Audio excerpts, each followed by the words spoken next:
Donnie and Dolly. The team is supported by ableauctions.ca. Closing your business? We can help. It is, what is it today? Wednesday. And all of our guests are brought to you by our title sponsor, Able Auctions, ableauctions.ca. More on Able Auctions in a bit. In the meantime, we're joined now by NHL analyst, co-host of the Bob McCown podcast, John Sheehan. John, thanks for doing this, sir. How are you? Well, you know what? After watching the Waddling Dog commercial and the Romeo's commercial, I'm starved. I mean, you guys have got good restaurants there. I got to get to Victoria again. Yes. Yeah, absolutely. Yeah, meals don't get much better than the ones at the Waddling Dog and the Bayside. Hey, John, what are your memories? He was just a guest on our show a couple of segments ago. What are your memories of Tony Tanti? Oh gosh, it's funny because I actually hosted the retirement night in Oshawa for Tony when they retired his sweater out there from his time with the General. So Tony and I have become pretty good friends over that period of time. You know, Tanti came from Chicago with, who the heck is this guy? Mm-hmm. And what did we give up for him? Dale Talon, right? Or Kurt Fraser. Kurt Fraser. What can he do? And all Tony did in a really tough time for the Canucks was deliver. Yeah. I mean, this guy could shoot the puck. This was not the greatest and most successful Canuck franchise. But in many ways, he changed the fortunes of the team at a time when fortunes really need to be changed. I don't know if you remember, and we're going to get to Patrick Allvin in a second, but I don't know if you remember the Johnny Canuck Hotel in East Vancouver, Cassiar and Hastings. I don't think the most well-respected establishment at the time, but that's where the Canucks put him up. For the first 3 or 4 months he was there. Could you imagine that happening nowadays, John? Well, even before that, remember when Coley Hall had the hotel on East Hastings Street? That's where all the players used to have to go before they got to the NHL. And by the way, so when we came to town, we stayed at the 2400 on Kingsway. Mm-hmm. That's where we stayed. We go to Lions games, and we went to Joe's and Flo's, on Knight Street. So I don't think I was allowed to go to the Johnny Canuck. Yeah, yeah, the good old days. Don Cherry, I remember him talking about staying at the North Burnaby Inn, which of course back in the day was the Admiral. That's where he lived when he played for the Western League Canucks. Hey, John, Patrick Allvin, 3-year contract extension with the Canucks. Your opinion of the job he and Jim Rutherford have done so far? Well, proof's in the pudding, isn't it?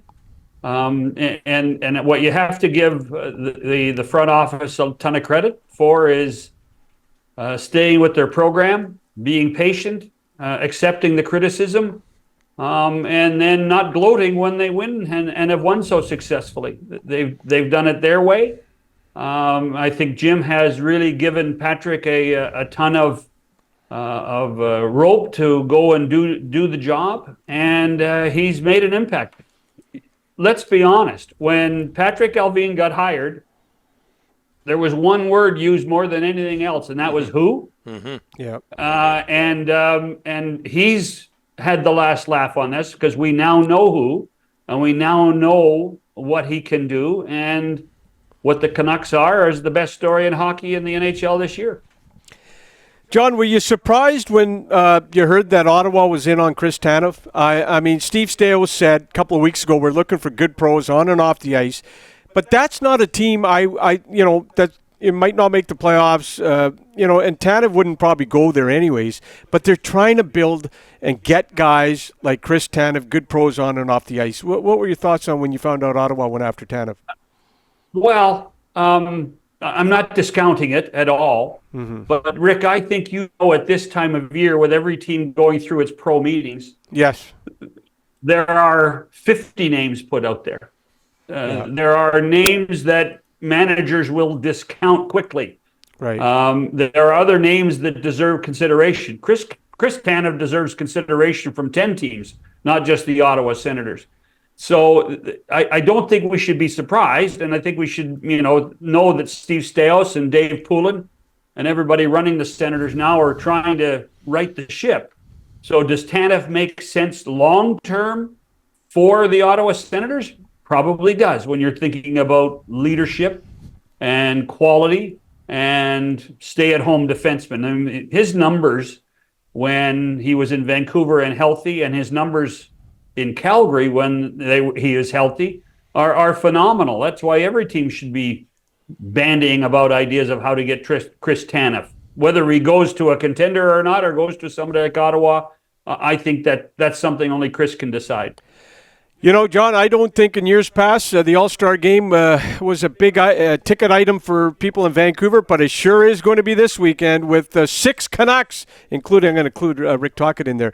But how much fun can they make it on television? Have you heard of anything extra special planned for this weekend to make it more fun for the viewers? Well, I think that in the end, the focal point will probably be the one time that there's very few players on the ice, and that's right. Friday night. Right. The skills competition is finally where the skills competition should be. An individual night with just 12 skaters, including JT Miller, and really the final ability of those guys in the ultimate team sport to be able to say, I will put out as much as I can in order to win the $1 million. And I think that when we get to Monday morning and people will say, what did you like about the All-Star weekend? I fully suspect it will be Friday night with the 12 participants and the skills that they'll go through. I'm looking forward to it.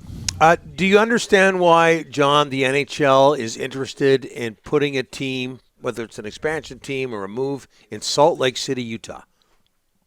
I do. First of all, there's a guy with lots of money, yep. So that might be at the top of the list. Salt Lake City is larger than 5 NHL cities that exist as we speak. Salt Lake City is one of the fastest growing cities in the United States. It has a very good winter sports culture, and I think it makes a ton of sense, Donnie. I have been an advocate for Salt Lake City since the moment that we heard that Ryan Smith might be kicking tires. The infrastructure's there in place already with his Utah Jazz and his soccer team. They can sell tickets. They can do corporate marketing.